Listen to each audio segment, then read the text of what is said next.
Hello, hi, sweet lovely people, welcome back. Happy 2021. I have already written it wrong 2 times in my journal, so that's something, it just is what it is.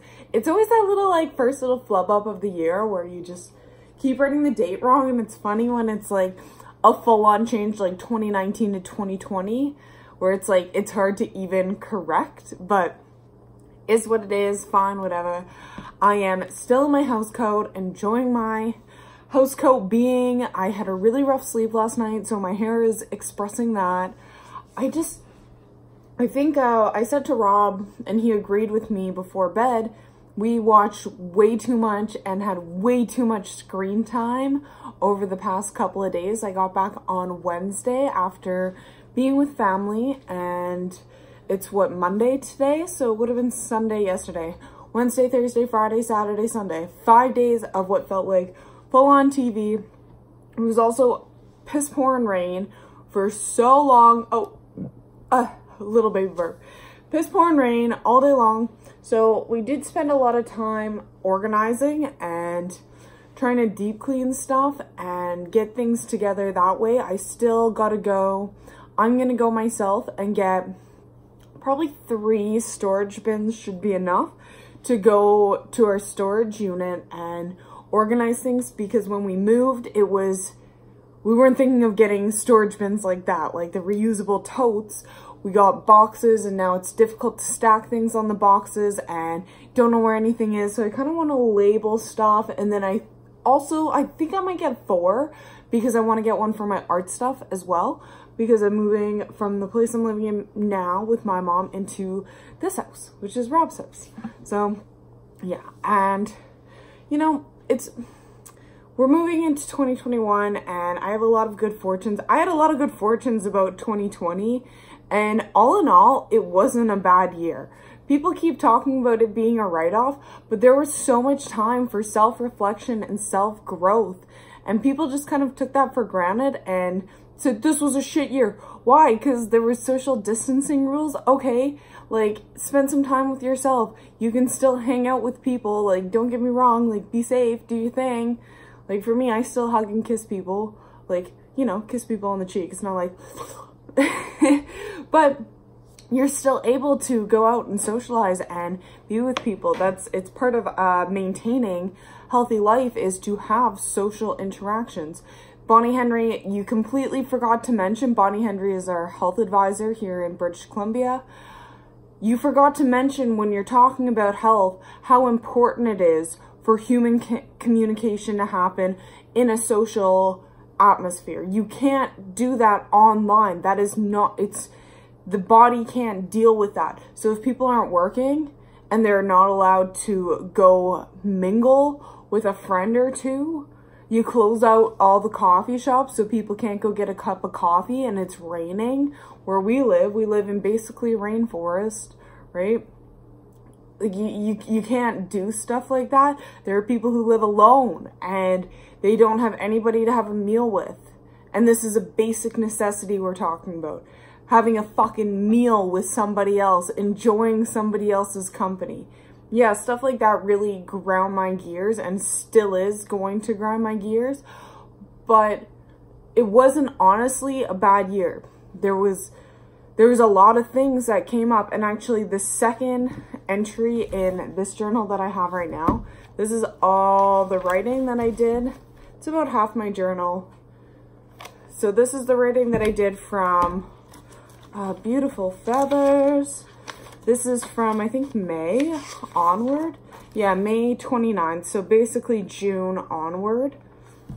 It's a pretty good chunk. But my second journal entry is a speech talking about me as a white person and how upset that I am that nobody told us how bad racism is still. That we're in this systemic pattern that nobody talks about. We didn't talk about. Yeah, we talked a little bit about residential schools. We talked a little bit about that. We know that the N-word is wrong. We know using the word, like, the Chinese word, like, C-H-I-N-K, I don't know the the C word? No, that's C-U-N-T. You know what? I don't know, like, we can't, sometimes it's hard because we can't even have a conversation now because you don't know what people are talking about half the time, but whatever. Words are restricted, but whatever. There's a reason why they are, but people still got to know what you're talking about. These slurs, these toxic words of behavior. But I really am proud, actually, of this speech. I'm really proud of it. I'm not going to read it today because I have a finalized copy somewhere else. But I did want to read, well, I don't know how, this one has nothing to do. This one, my first one in this journal is definitely about Rob.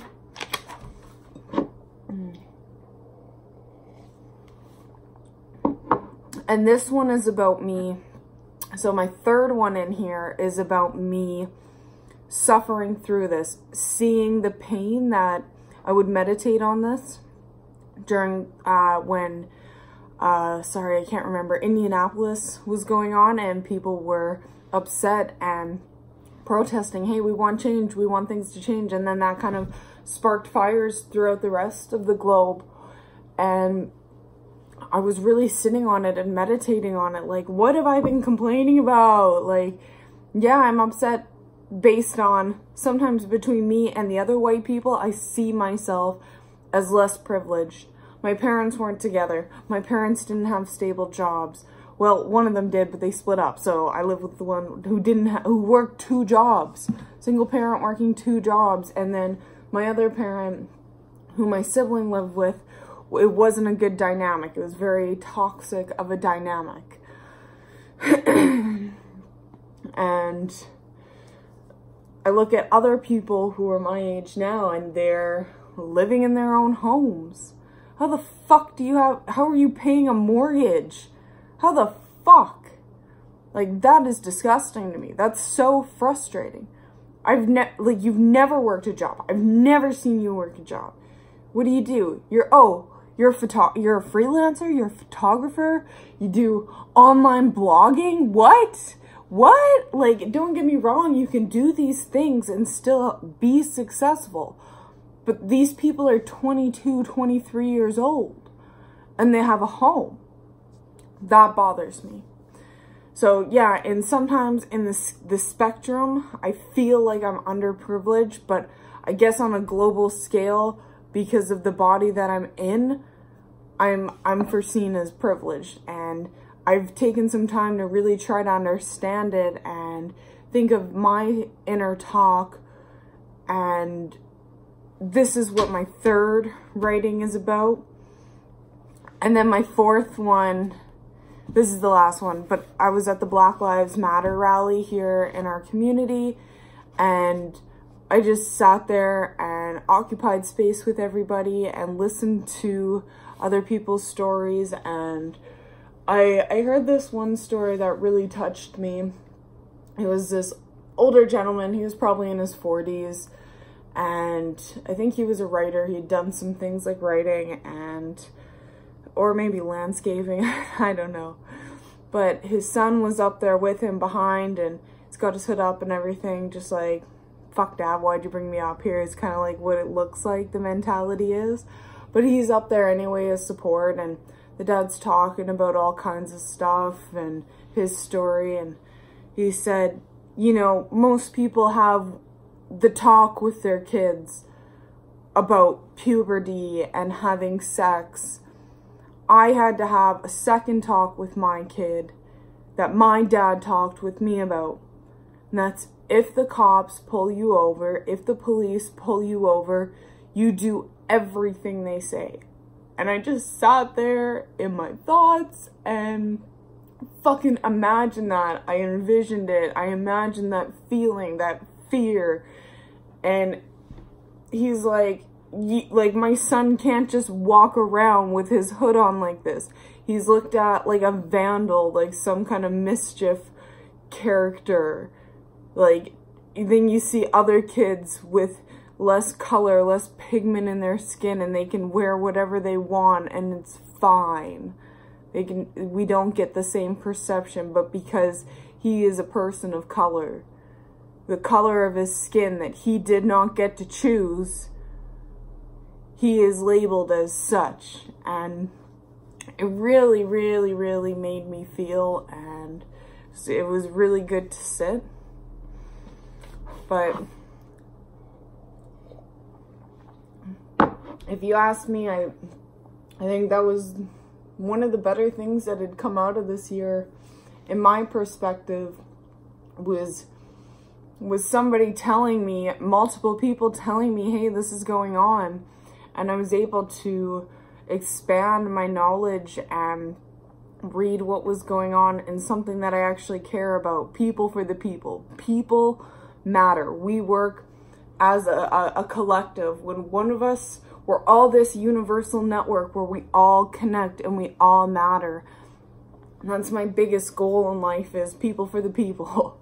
Love each other and push for one another's success. We're just people. We are people. Doesn't matter. Like, you don't need to tell me about your sexual identity. You don't need to tell me your orientation. Like, it doesn't matter. You're a person, and I will treat you as a person. And if I'm a piece of shit to you, don't like me. If you're a piece of shit to me, I won't like you, you know? Like, it's as simple as that. And we make things so complicated with labels and with first appearances, and it's not that complicated to be nice. And sometimes I struggle with it. I've had my own stress going on in the past couple of weeks, and I've been really stressed out, and it's been very difficult. But all in all, like, maybe this is just me. I got to expand my artistry. I wouldn't be able to practice if I didn't have the time off, if we weren't allowed to have basically the summer off. It was amazing. I wouldn't have braided my whole head because I've always wanted to do that. I wouldn't have been able to do that because it's just not a thing that you do for work, right? Leave that in for 4 weeks. It's just not a thing you do for work. And got to spend more time with my dogs. My mom was able to work at home. She doesn't have to commute an hour to work and an hour back every day. She can work at home. And we're now carrying a baby. Like, 2020 for me, I couldn't have asked for something more in a year. Yeah, there's some bumpiness, but fuck, isn't there always? I got to practice yoga a lot more. I got to actually really find my foundations into yoga and why it's important to me. I got to write a lot. Not only this journal, but I have other journals too that I got to write a lot. It's amazing. And yeah, now I'm really going to declutter myself and get some shit dealt with, and it's gonna be a good year. I say that about every year, but it's gonna be a good year. So I hope y'all enjoy your comfiness, your coziness of the day. I love y'all. For those who are back to work today, the 4th of January, welcome back. I love y'all so much, and I hope you have a wonderful day wherever you are in the world. Bye.